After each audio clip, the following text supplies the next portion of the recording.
One cannot unhear the whispers of the room, nor the gaze that pierces a fragile heart. The grand ballroom of Weatherby Hall was awash in golden light, chandeliers casting fractured reflections across polished parquet floors, where noble ladies glided like swans in silk and satin, their laughter tinkling above the low hum of conversation. Outside, the rain fell in soft, persistent sheets, streaking the tall, arched windows with silver threads, a gentle mirror to the turbulence that stirred within the hall. At the edge of the room, near a marble column carved with roses and vines, she lingered, her modest gown a pale whisper against the riotous spectacle of jewel-toned gowns and sparkling diamonds. Every movement she made seemed measured, careful, a dance of dignity threatened by the invisible eyes of society. Whispers reached her before glances could.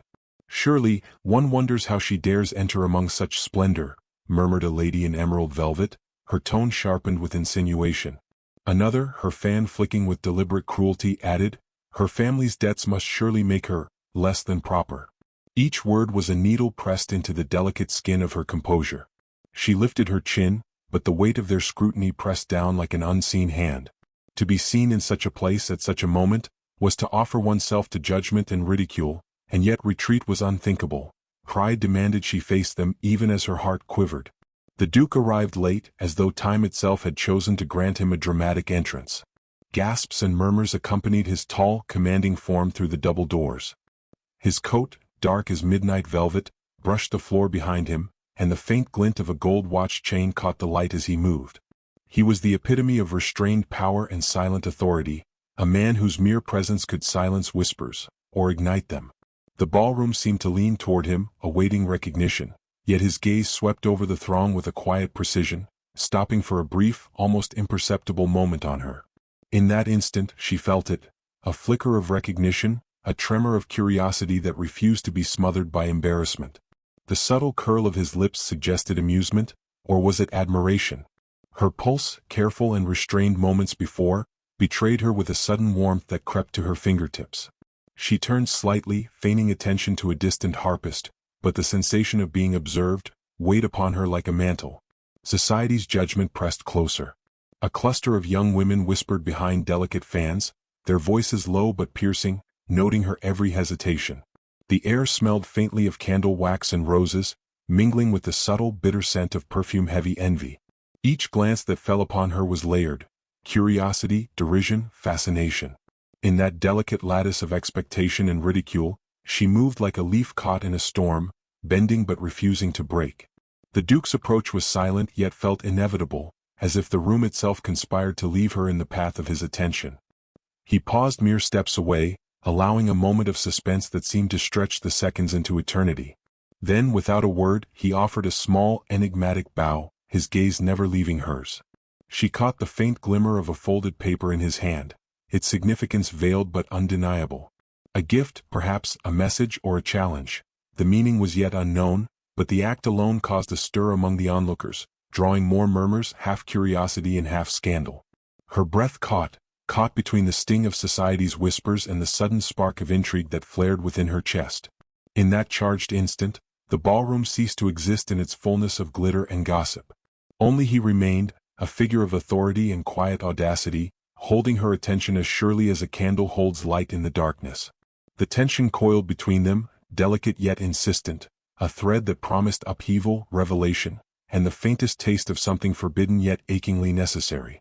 And then, just as her resolve threatened to falter under the weight of humiliation and fascination, the Duke straightened, turned his gaze briefly toward the expectant crowd, and disappeared into the throng, leaving only the promise of his return, and the unspoken question of what that mysterious paper, held so deliberately in his hand, might contain. She was left standing, heart racing, cheeks warmed with embarrassment and anticipation alike, a fragile figure at the intersection of judgment and destiny, knowing that nothing in her life would ever be the same. A single gesture may rend the veil of society and reveal the heart beneath. The following evening, the drawing room of Weatherby Hall hummed with quiet anticipation. Candlelight flickered across the polished mahogany and gilded frames, casting warm halos around the assembled company, whose conversations floated in measured tones, careful to avoid the subject that had set tongues wagging the night prior. She entered with the same careful composure, her gown modest but elegant, a pale blue silk that caught the light in subtle ripples, more whisper than proclamation. Yet even in its quiet beauty she felt the prickling scrutiny of those who still remembered the murmurs and sideways glances of the ballroom. And then he appeared, as though summoned by the very heartbeat of the room. The Duke moved with a deliberate grace, his presence commanding without need of words. In his hand he carried a small object, wrapped in soft velvet, the color of midnight shadows. Whispers flitted like restless moths through the assembly, some curious, others incredulous. He dares? Is this for her? How scandalous! He approached her with measured steps, each footfall punctuating the tension between propriety and defiance. When he stopped before her, the room seemed to contract, the faces behind fans and lace momentarily forgotten. With a slight bow that was more intimate than public, he extended the small velvet package toward her. The gesture was audacious yet delicate, a challenge to society and an invitation to intrigue all at once. Her fingers trembled as she accepted the gift, the fabric soft and slightly warm under her touch. Unfolding it, she discovered a hand-painted locket, its surface etched with tiny, intricate roses, and inside, a miniature portrait of herself, rendered with astonishing fidelity. The gift was more than material, it was a declaration, a silent acknowledgement that she had been seen, truly seen, beyond the judgment of onlookers. A ripple of scandal swept through the room. A lady in violet silk hissed beneath her fan, "He must be mad, or utterly bewitched." Another whispered to her companion, lips tight with envy, "Mark my words, this will not end quietly. He has made her a target now." The heroine, cheeks warmed by a mixture of astonishment and fear, clutched the locket to her chest, acutely aware of the eyes that traced every reaction. She was caught between pride and apprehension, between gratitude and dread, for the gift was no mere trinket. It was a symbol of connection, a thread of intimacy amidst the suffocating scrutiny of society. The Duke's voice, low and measured, reached only her ears. "Do not fear their words. They cannot touch what is ours alone." His eyes held a quiet intensity, magnetic and unyielding, demanding trust and daring her to respond. She felt the impossible weight of propriety press against her desire to speak, to thank, to acknowledge, and yet to betray neither decorum nor herself. From the corner of the room, a rival, an elegant woman known for her sharp tongue and merciless intrigue, made her move. Approaching with deliberate civility, she offered a smile that was all steel beneath lace, her tone sugared with malice. "A most curious gift, I must say. One wonders how it shall be received, and what scandals it may invite." The words hung like a veiled threat, and the room seemed to lean in, waiting for the heroine's reaction. She met the gaze of the Duke, whose expression remained composed, almost amused by the delicate dance unfolding. In that fleeting moment, she realized that their connection was a private rebellion against the suffocating expectations around them. She straightened, her hands clasping the locket with newfound resolve, and inclined her head with the faintest defiant smile, an acknowledgement of the challenge posed, both to herself and to society. Yet even as the tension swelled, there remained a question unspoken, a suspense coiled tight. What did the locket truly signify, and what bold action might follow from the Duke's audacity? The evening progressed with whispers and veiled glances, the scandalous promise of their private bond simmering beneath the polished surface of civility. Each interaction, each glance, each gesture now carried weight, and the heroine felt herself drawn irrevocably into a world of possibility and peril she had scarcely dared imagine. In the quiet shadow of the garden, truth may bloom where the world has only sown suspicion. Later that night, the grand hallways of Weatherby Hall fell into a hushed stillness, the echoes of laughter and scandal replaced by the gentle drip of rain against tall windows. She moved through the corridors with measured steps, seeking refuge in the solitude of the garden beyond the house, where moonlight caught the wet petals of roses and silvered the wrought iron trellis. Each breath of the cool night air seemed to cleanse the weight of eyes, whispers, and judgment that had pressed upon her all evening. Her heart, however, refused to settle. The Duke's audacious gesture and his unwavering gaze haunted her, a presence that refused to be ignored. He appeared then as if conjured from the shadows themselves, his coat damp with rain, hair slightly tousled by the evening breeze. There was no fanfare, no audience to witness this private intrusion. His eyes, dark and intense, held a gravity that made the very air between them tremble. "You walk as if the night itself has abandoned you," he said softly, his voice a low melody that drew her attention despite her careful restraint. "I walk as any lady might," she replied, her tone formal, yet underlaid with the tremor of nerves she refused to betray. She clutched the locket to her chest, its warmth a tangible reminder of his presence in her life, and of the daring challenge he had extended. He stepped closer, the moonlight catching the sharp line of his jaw and the subtle curl of his lips that spoke of mischief tempered by seriousness. "Do not cloak yourself in courtesy when your heart seeks something else," he murmured. "I have observed you through the gossip and the glances, and I know what the world will not admit. You possess a courage, a spirit, that none here can comprehend."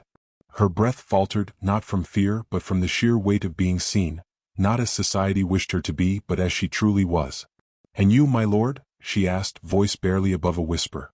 "Do you not fear their judgment, the ridicule that surely follows even a hint of interest in me?" "I fear it as one fears fire," he replied, eyes locking with hers, "yet I cannot deny the flame it sparks within me. I would sooner endure their disdain than remain silent, pretending what I do not feel." The words landed like stones in her chest, each syllable measured yet heavy with meaning, the promise of passion restrained by honor and the peril of propriety. A shiver of rain brushed against her shoulder as she realized the depth of his confession. Here, beneath the arches of dripping roses and beneath the indifferent gaze of a moon that had witnessed countless clandestine meetings, he revealed not only desire, but a profound understanding of her spirit, her vulnerabilities, her dignity. She felt the impossible tension between her own longing and the suffocating rules that bound them both, a knot of emotion that threatened to unravel. He extended a hand, not in command but in supplication. "Trust me in this as you have trusted no other. Let us speak freely, if only for a single moment, away from the world's harsh light." Her fingers brushed his, tentative at first, then with deliberate courage, a silent accord formed between them, fragile yet undeniable. In that quiet sanctuary he shared a token, a folded letter written with meticulous care, recounting moments he had observed, thoughts he had dared not voice before. Each word spoke of admiration, longing, and the careful restraint he had maintained for weeks. She unfolded it slowly, absorbing the delicacy of his sentiment, the poetry of his restraint, and the audacity of his courage. Her eyes met his, and for a heartbeat, all defenses fell away. Yet even as desire and trust began to bloom, she could not ignore the whisper of caution that threaded through her mind. What scandal will this seed in society's fertile imagination? She wondered. Still, in the presence of his unguarded truth, she realized the futility of hiding her own heart, and the evening air seemed to vibrate with possibility, with the quiet revolution of two spirits daring to speak freely beneath the judgment of the world. The rain ceased, leaving only the silver sheen on the petals, the faint scent of wet roses, and the hushed intimacy of a confession shared. She folded the letter against her chest, feeling the weight of trust and the spark of hope. The Duke's gaze lingered, magnetic and insistent, promising boldness, daring, and the undeniable collision of passion with propriety. As they turned to leave the garden, the question remained suspended in the night. What audacity would the Duke dare next, and would she, at last, embrace the perilous promise of love that beckoned so irresistibly? No whisper of society can outweigh the courage to speak the heart's truth. The grand ballroom of Wetherby Hall, once a place of murmured judgment and polite disdain, now bristled with the anticipation of confrontation. Crystal chandeliers refracted the late afternoon sun into prisms that danced across silk gowns and polished shoes, yet even the brilliance of the setting could not overshadow the storm brewing between propriety and desire. She stood near the marble fireplace, the locket still clasped in her hand, every inch of her posture radiating cautious defiance. Tonight, the whispers no longer held the same sting, they were merely background to the intensity of her own racing heart. He entered then, the Duke, moving with that same quiet command that had unmoored her composure from the first instant of their meeting. There was no dramatic flourish, no pretense of ceremony. Instead, his gaze sought hers immediately, unwavering, as though the room itself existed solely to witness this moment. Society's murmurings paused in a collective intake of breath. Every eye seemed drawn to the tension crackling in the space between them. "You have endured their eyes and their tongues with more courage than most would dare," he said, voice measured yet laden with unspoken longing. "And yet, it is not enough for me to admire you from afar, to risk everything for propriety's cold approval.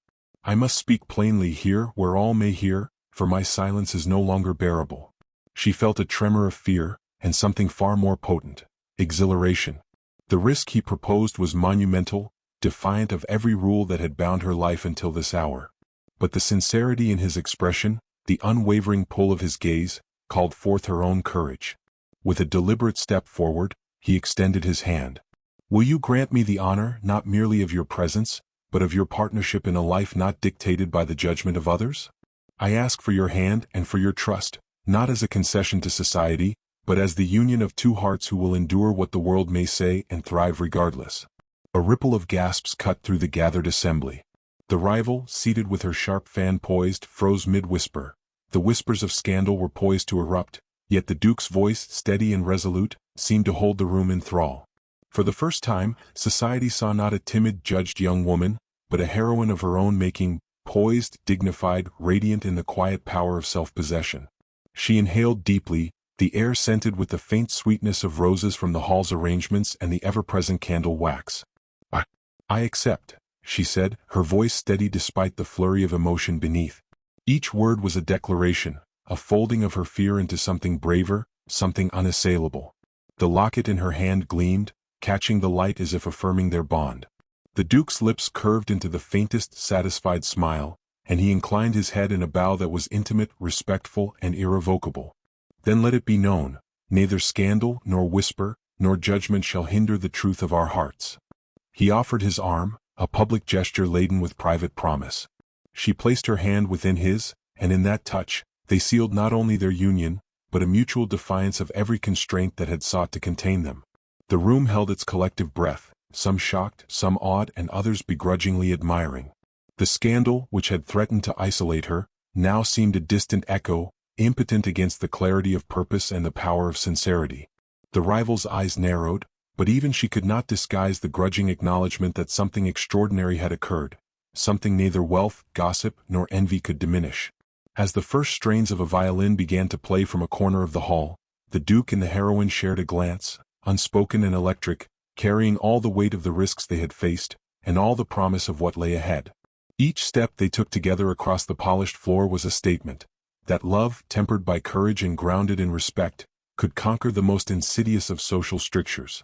And in that charged moment, with chandeliers sparkling above and 1,000 eyes reluctantly witness to their truth, the Duke whispered, just for her ears, "All that is left is ours, if we are bold enough to take it." She smiled, heart steady, and allowed herself to believe in the audacity of hope, the inevitability of desire, and the quiet triumph of love that refused to be silenced. And so, beneath the eyes of 1,000 judgments, love revealed its quiet dominion. The evening air was crisp as the carriage rolled through the misted streets beyond Wetherby Hall, lanterns flickering against the pale fog like timid stars.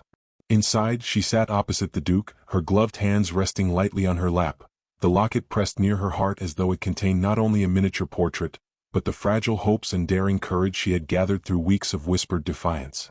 The rhythmic clip-clop of the horse's hooves against cobblestones matched the rapid, but controlled, beat of her heart.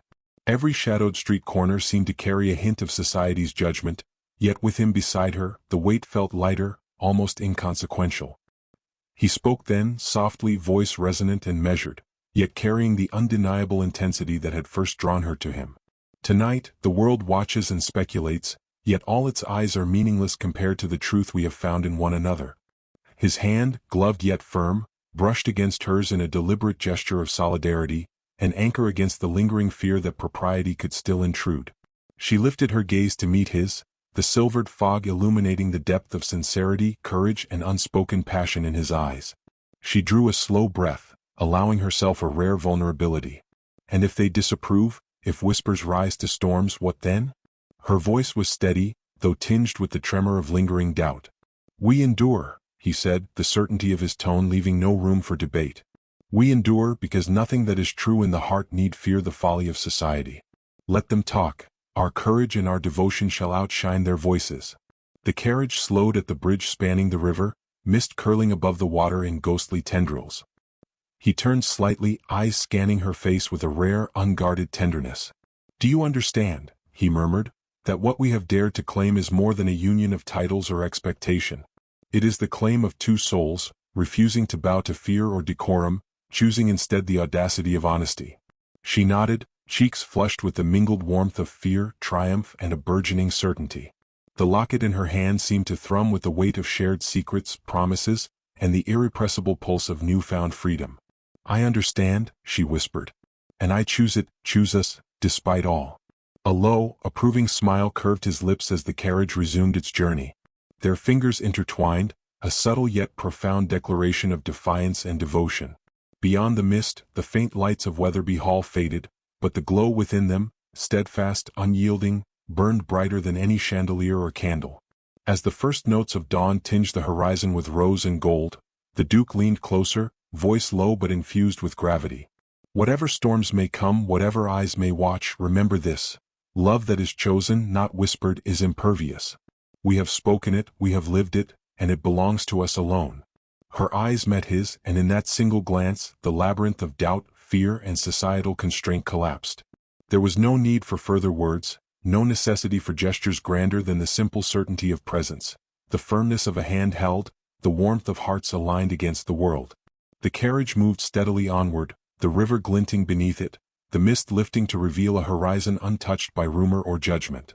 Together they faced it, the uncharted expanse of life, possibility, and love that dared not be silenced. Every step, every breath, every heartbeat was now a testament not to titles or expectation, but to the courage of two people who had chosen unequivocally to claim their truth. And as the first rays of sunlight cut through the lingering fog, illuminating their path, the world, its whispers, its scandals, its scrutiny, fell away.